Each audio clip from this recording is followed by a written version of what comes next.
À vous.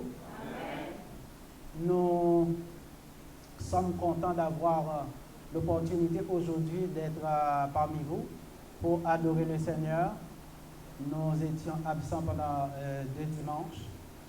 Aujourd'hui, c'est un plaisir.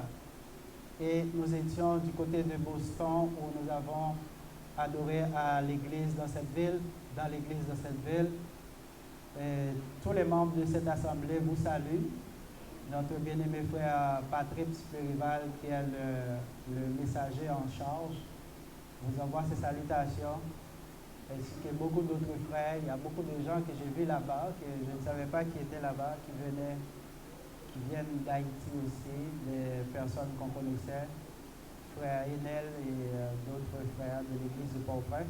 Donc, c'est une assemblée qui se réunit là-bas dans cette ville depuis quelques années. Et ils tiennent toujours bon, en dépit de toutes les difficultés. Ils sont là et ils continuent à adorer le Seigneur. Si vous avez à vous déplacer du côté de Boston, donc il est bien de vous informer, si vous devez passer un dimanche, de vous informer où l'église se trouve pour adorer. Et puis, ce n'est pas long fait de river pour dire, oh, oubliez, on me demande l'adresse là, on me demande le téléphone là, on va gagner. Avant même que de déplacer, à moins que même si c'est en urgence, on peut appeler pour avoir, si ça vous tient à cœur d'adorer le premier jour de la semaine, donc c'est un réflexe que vous allez avoir pour pouvoir adorer le Seigneur correctement. Merci à Frère Nathan qui a tenu le fort pendant notre absence. Nous lui disons merci et nous allons continuer avec le texte qu'il a présenté dimanche dernier. Il a présenté la première partie. Aujourd'hui, nous allons poursuivre avec la deuxième partie du même texte, à savoir Acte 8, paragraphe 8. Il y eut une grande joie dans cette ville. Donc, j'ai écouté la présentation que Frère Nathan a fait, son décodage. Donc, c'était tout à fait correct. Et nous allons poursuivre sur la même lancée.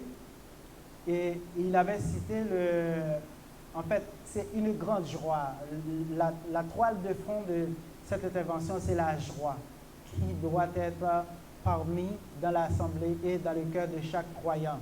Rendez ma joie parfaite, c'est ce que Paul, sous l'inspiration du Saint-Esprit, avait dit en Philippiens 2, paragraphe 2, et il a repris la même chose avec les Corinthiens. Rendez ma joie parfaite, remplir votre joie. Et il a dit aux Corinthiens qu'ils devaient avoir la même pensée.